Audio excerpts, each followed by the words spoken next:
Kumar Kashyap. Thank you sir. क्यों यार दो मैंने माननीय मंत्री जी ने जब बिल पेश किया, 3 मिनट जितना भी टाइम देंगे उसमें करना पड़ेगा काम आज तो। बोलो आप। तो हमने ये महसूस किया कि माननीय मंत्री जी ने इस बिल के पीछे कुछ अपनी प्राथमिकताओं को व्यक्त किया था, जिसमें खास तौर से आपने एक एग्जाम्पल भी दिया कि हमने कुछ खदानों को नीलाम किया तो उससे 2 लाख करोड़ रुपया गवर्नमेंट को आया।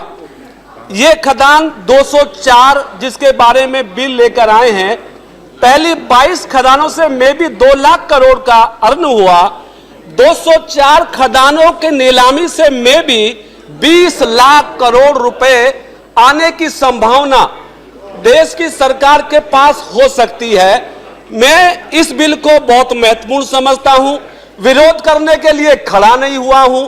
कुछ जरूरी मशवरा देना मेरी जिम्मेदारी बनती है, सो देना चाहता हूं कि ये 20 लाख करोड़ के करीब इनकम जो देश की सरकार को परदेशों के कोयला खदानों से होने वाली है, क्या माननीय मंत्री जी, जैसा आपने कहा कि ये सारी खदानें उन प्रांतों में हैं जहां पर आदिवासी बाहुलता है, जहां पर एसटी और एससी वर्ग के लोग रहते हैं, मैं चाहता हूं कि सदन के सामने माननीय मंत्री जी इस बात को स्पष्ट करें कि जब ये सारी खदानें आदिवासी क्षेत्रों में हैं, उनके विकास की बात भी आप कह रहे हैं, तो इस कुल अमाउंट में से कितना प्रतिशत धनराशि आप शेड्यूल ट्राइब्स के खर्च करने वाले हैं? एक तो ये बात सदन के सामने जरूर स्पष्ट होनी चाहिए।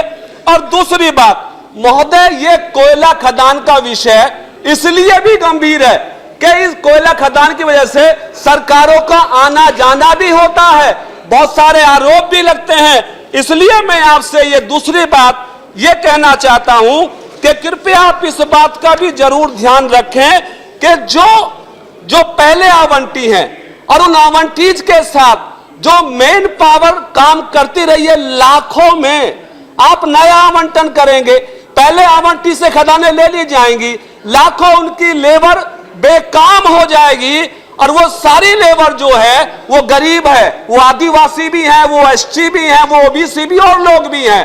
तो ये लाखों जो लेबर क्लास के लोग हैं, इस बिल को पास करने के बाद उनका हित कैसे सुरक्षित रहेगा, इसका भी निश्चित प्रावधान होना चाहिए। और तीसरी बात कह के बात खत्म करता हूं, समय का अभाव है, और उनका एरियर भी निश्चित होना चाहिए। तीसरी बात, आपने इस बिल में प्रोविजन किया है पनिशमेंट का, 2 साल की सजा, 1 लाख रुपया पर डे फाइन। ये एक क्लैरिफिकेशन सदन के अंदर ये आना चाहिए कि जो पहले आवंटी की लेबर है, उनको अगर पेमेंट नहीं दिया, उनको पैसा नहीं मिला, उनको अपने मकान भी छीन लिए, उनका इलाज भी नहीं हुआ, और उन्होंने अगर अपने हित के लिए कोई धरना किया, कोई आंदोलन किया, कोई प्रोटेस्ट किया, तो क्या ये सजा उन पे भी इंपोज होगी? क्या उनको भी सजा दी जाएगी?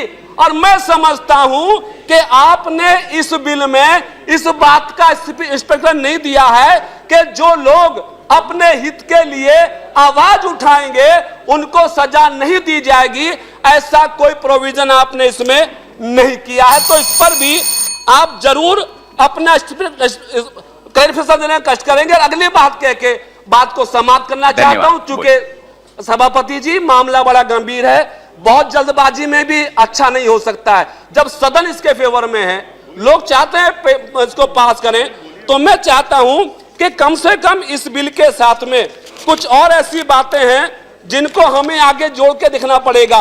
प्रांतों के हित का मामला है, उड़ीसा की बात करिए चाहे महाराष्ट्र की बात करिए, जिन जिन प्रांतों में ये कोयला खदानें हैं, उन प्रांतों के हित को भी ध्यान में रखना बहुत जरूरी है। तो इस पे भी सरकार का स्पष्ट रुकाना चाहिए कि प्रांतों से चूंकि ये खदानों का अर्निंग होगी, वहां से पैसा आएगा, उनका हित हम कैसे साधेंगे, ये बात भी क्लियर होनी चाहिए। आपने समय दे दिया, आपकी मेहरबानी होगी। धन्यवाद। Thank you.